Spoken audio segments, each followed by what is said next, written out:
पापा ने मेरे पति के लिए बोला कि मेरी लड़की से बर्तन मत धुलाना, और मेरी सास ने बोला जा तो रही बस सीख के आना कुछ। मैंने कहा इसमें क्या करना है, चाय पीने की तलब नहीं लगेगी, सुबह बना दोगे आप तो गाली नहीं पड़ेगी।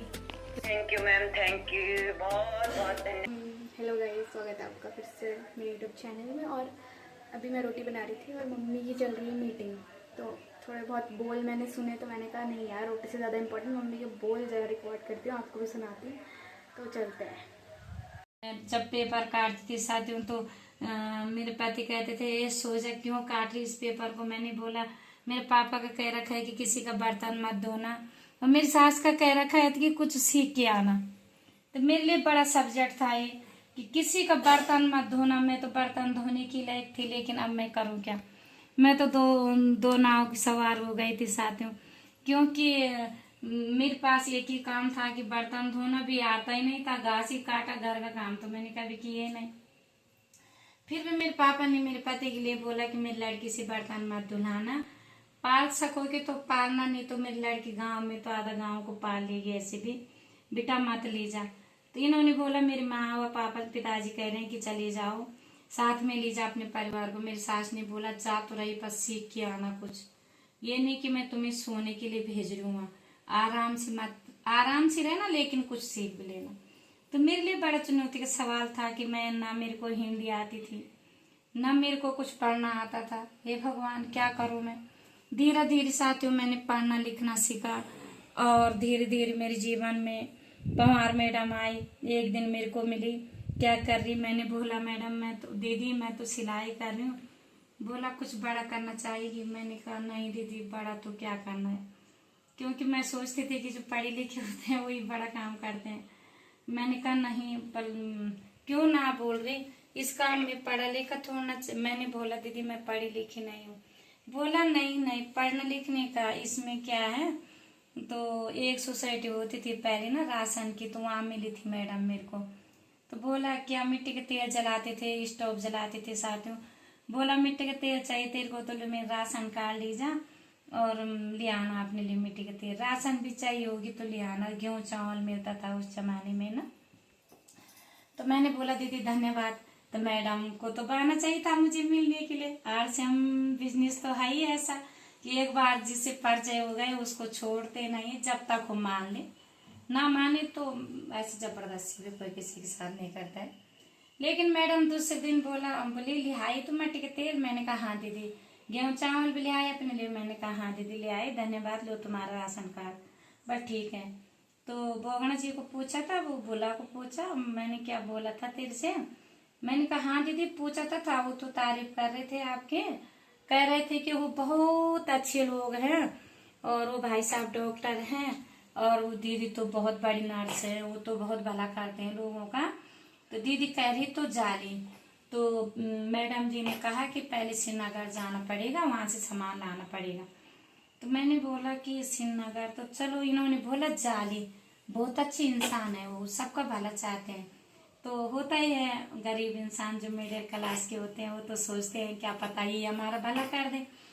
तो गए तो सर जी ने एक बात यही बोली अपनी कार में बैठ के कि देखो आज तो हम 2 लोग हैं, लेकिन हम 2 के 2 लाख हो जाएंगे, ऐसे मत बोलना। बहन जी करके बोलते हैं अभी भी सर जी, बहन जी ऐसे मत सोचना, ये छोटा काम है, बहुत बड़ा काम है ये। तो मैंने सोचा कि ठीक है, पर मेरे बस का क्या काम है इसमें, मेरे को तो कुछ आता नहीं है। तो सर जी ने बोला कि आप इसमें 3 उद्देश्य, आप क्या करना चाहते हैं, बिजनेस भी करना चाहते हैं, तो देखो बहन जी ये चाय बहुत अच्छी है। मैंने कहा इसमें क्या करना है कि इसको सप्लाई भी कर सकते हैं। मैं सोचा सप्लाई का मतलब क्या हुआ पता ही नहीं था दुनिया का। बस जैसे बेचना होता है ना, तो इस पे MRP होते हैं। मैं अभी नाम MRP भी क्या चीज है मुझे पता ही नहीं था। तो बोला कि ये जो होता है ना, ये दाम होता है, दाम बेचने का खरीदने का, तो इसमें बेनिफिट होता है। तो बेनिफिट तो पता ही नहीं था, बेनिफिट क्या कि फायदे होते हैं बेचने के। मैं सोचा अच्छा ठीक है, हाँ हाँ करके बोल के आ गई, इनसे सारी बात बताई।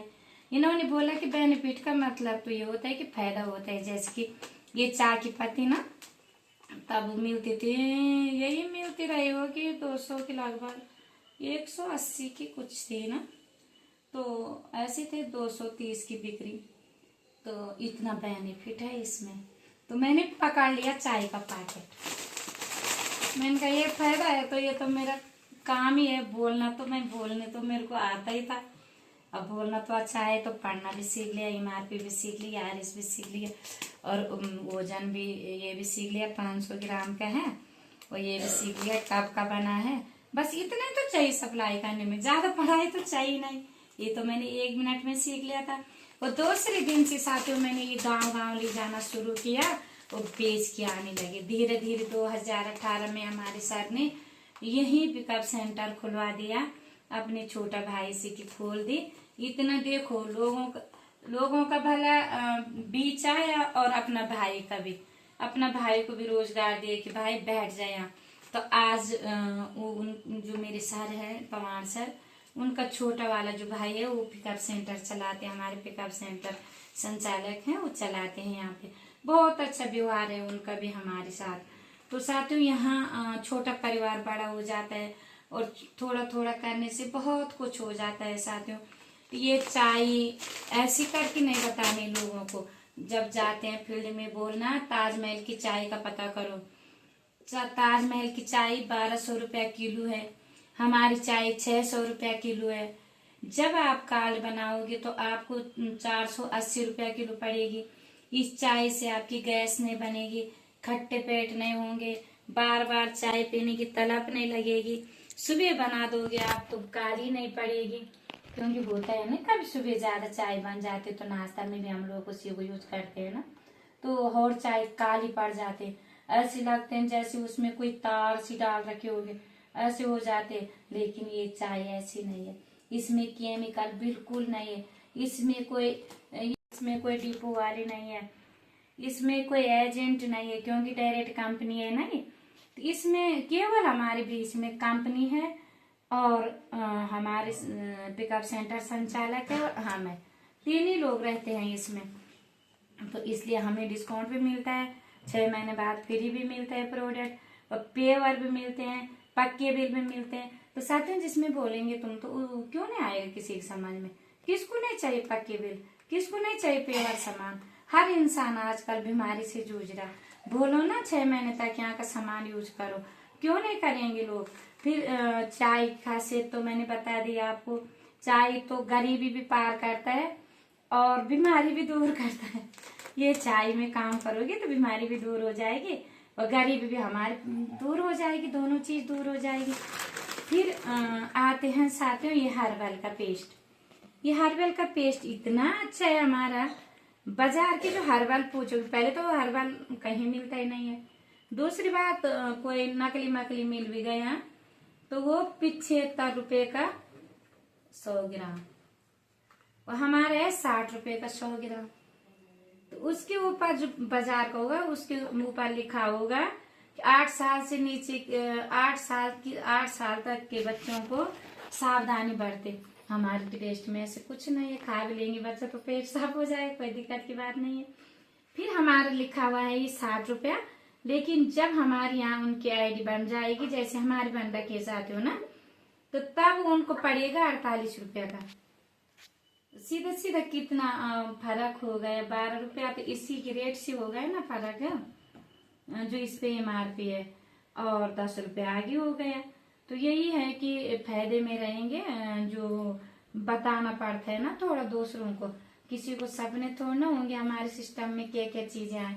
फिर ये तेल है, देखो इतना बढ़िया तेल है ये हमारे RCM का बहुत ही बेहतरीन तेल है, चिपचाट नहीं बालों में। आज के बच्चे ना तेल नहीं लगाते हैं, तो क्यों नहीं लगाते हैं कि जड़ी हर तेल से बाल जड़ी होते हैं, इसीलिए तो नहीं लगाते।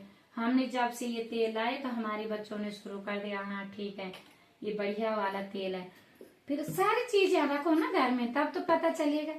जैसे मोरिंगा की क्रीम है, बहुत ही अच्छी है, मेरे मुंह में तो इतनी झाएं थी पहले, जिन्होंने पहले देखा होगा तो वो तो बोलते हैं कि तो पहचान में, भले अब भी मैं गोरी नहीं हुई, बोलते हैं अब तो तेरे मुंह में जाए है ही नहीं। तो साथियों मैंने इसको यूज किया, तो ये इतनी बढ़िया चीज है। फिर ये जैसे लोग कहते हैं हम तो सब अलानी क्रांति करते हैं, फलानी क्रांति करते हैं, तो क्रांति परांति छोड़ो, इस पेस्ट की यूज करो। देखो कितनी बढ़िया है। उसका नाम तो पहले तो क्रांति है, क्यों यूज करते हैं हैं जो पहले क्रांति लगा रहा। फिर साथियों देखो हमारा पेस्ट भी इतना बढ़िया है। खुली ना क्यों लगा रही मेरा हाथ। ये पेस्ट भी जरूर करना साथियों, क्योंकि हो सके तो ये शाम को करना, ये सुबह करना, क्योंकि दांत को सुरक्षित रखना है तो दोनों टाइम करना, और नहीं रखना है तो तब बुलाने के लिए जैसे भी बोला होगा। सभी साथियों से भी और मैडम से भी और सर से भी माफ़ी चाहती हूँ, क्योंकि अपनी स्टोरी मैंने बताई दी कि अंगूठा लेके मैंने इतना ही सीखा। आपकी सानिध्य में कोशिश करूँगी और सीखने की। धन्यवाद बुलाने के लिए और इतना मानने के लिए। कोटि कोटि प्रणाम मैडम के लिए और सर के लिए। Thank you ma'am, thank you, बहुत बहुत धन्यवाद मैम आपका। आपने बहुत अच्छी जानकारी और अपने बारे में बताया।